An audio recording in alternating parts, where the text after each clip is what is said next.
let's get into it today then. Bournemouth against Liverpool from the Premier League.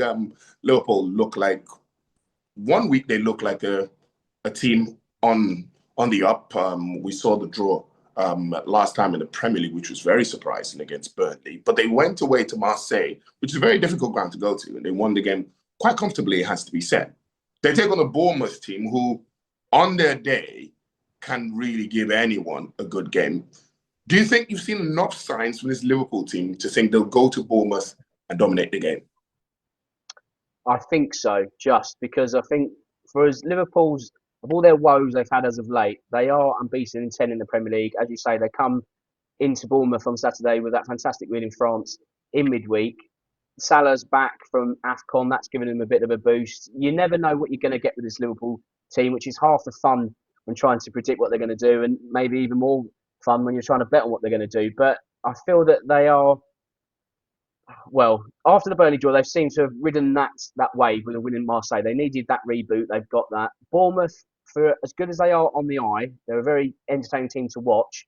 But this is no longer a Bournemouth team of Antoine Semenyo. So they have picked up 4 points in the last 6 games, but they're just not getting results for the level of football that they're playing. They do have defensive deficiencies within their ranks. And I just feel that with Liverpool clicking in the very short term, at least, I think they're going to have enough to get past the Cherries. But this is a kind of mistake that we've all fallen into too many times this season. So I'm gonna stick with Liverpool to win.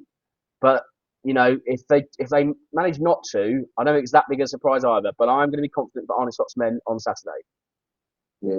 There's all the talk around the managerial vacancies all across the Premier League. People think there will be a vacancy at Spurs soon enough. Of course, United will be looking for a manager at the end of the season.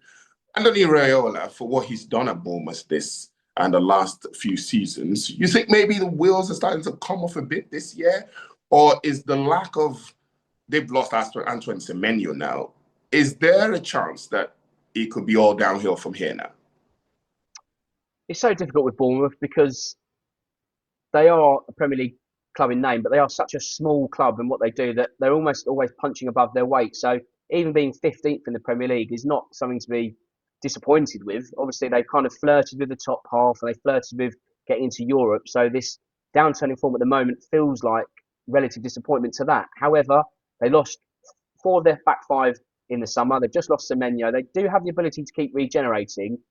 Maybe with Iriola, it's that stance where he's in a position where does he stay one season too many, for example? If he doesn't go in the summer, does it then end badly this time next year? That might be the only fear for him. So he may feel that if there is a good time to go out on a relative high.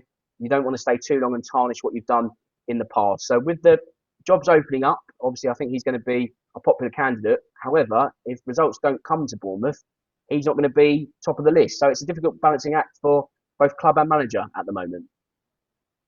All right, so let's get our betting caps on then. How's this one go? Well, when you look at the goals scored for both teams, Bournemouth have actually scored more than Liverpool this season. So that says a lot about Liverpool's misfiring. However, Bournemouth have conceded 41 goals, which is nearly 2 a game. So I'm going to actually go for a correct score this week, and I'm going to go for a 2-1 Liverpool win at the Vitality Stadium. Oh, that's a good one. All right, thank you very much, Dan. Details as always. Thanks, Tolu. All the best. Thank you.